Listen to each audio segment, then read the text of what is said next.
आज की रेसिपी तो होने वाली है ख़ास, क्योंकि बनने वाली है फ़िश फ्राई। तो बगैर टाइम ज़ाया किए हुए चलें स्टार्ट करते हैं। बिस्मिल्लाहिर्रहमानिर्रहीम।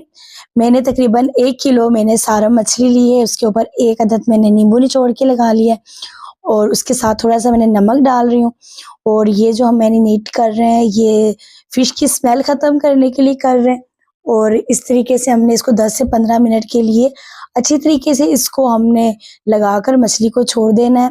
तो इसका जो स्मेल होगी ना, इससे ख़त्म हो जाएगी। ये स्मेल को ख़त्म करने के लिए तो तकरीबन 10 से 15 मिनट हो गए थे। देखें, इसने पानी छोड़ दिया। फिर नॉर्मल पानी से मैंने अच्छी तरीके से 2 से 3 पानी मैंने वॉश किया है। उसके बाद मैंने एक खुले से बर्तन में डाल दिए और अब हम इसका मसाला बना रहे हैं। 1 टीस्पून मैंने धनिया लिया है और 1 टीस्पून ही मैंने ज़ीरा लिया है। तो इसको हमने ड्राई रोस्ट कर लेना है। और मैंने तकरीबन 2 से 3 खाने के चम्मच मैंने इमली ली है। इसको हमने पानी में इस तरीके से हमने भिगो के रख देनी है। तो यकीन जाने ये रेसिपी बहुत ख़ास होने वाली है, आपने स्किप नहीं करनी है। और मैंने लहसुन अदरक का पेस्ट है, ये मैंने 1 टीस्पून लगा दिया है। ब्लैक सोया सॉस लगा रही हूँ, उसके बाद चिली सॉस है, ये भी थोड़ी-सी डाल रही हूँ और व्हाइट सिरका ये भी डाल देना है। थोड़ा-सा नमक हम डाल रहे हैं और थोड़ी-सी ही हल्दी डालनी है। अजवाइन आपने स्किप नहीं करनी है, अजवाइन भी डाल देनी है, कुटी हुई मिर्च डालनी है। साथ ही मैंने काली मिर्च पाउडर, थोड़ा-सा गरम मसाला, थोड़ा-सा फूड कलर डाल रही हूँ।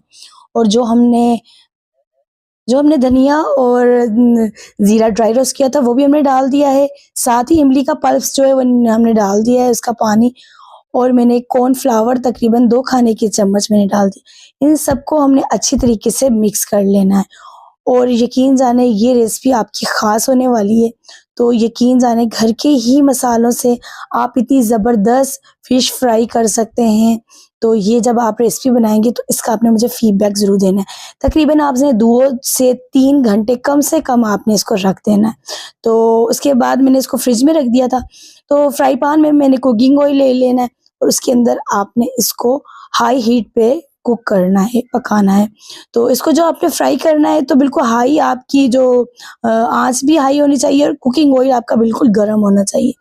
तो अगर आप सरसों का तेल लेना चाहते हैं तो वो भी ले सकते हैं। तो माशाल्लाह इसका कलर देखिए कितना ज़बरदस्त आ गया। 10 से 12 मिनट के अंदर आपकी फ़िश बिल्कुल ज़बरदस्त डन हो जाएगी, क्रिस्पी सी हो जाएगी। तो आपने इसको निकाल दें। तो इसको अब हम डिश आउट कर देंगे और इसको आपने सर्विंग प्लेट में निकालना है और अपने मेहमानों के आगे पेश करना है। तो मुझे इसकी आपने फीडबैक ज़रूर देना है। इतने आसान और घर के ही मसालों से इतनी ज़बरदस्त फ़िश फ्राई की रेसिपी आपको कैसी लगी? और जिन्होंने अभी तक मेरा चैनल सब्सक्राइब और लाइक नहीं किया, कर देख रहे हैं, नोटिफ़िकेशन की घंटी को दबाना मत भूलिएगा।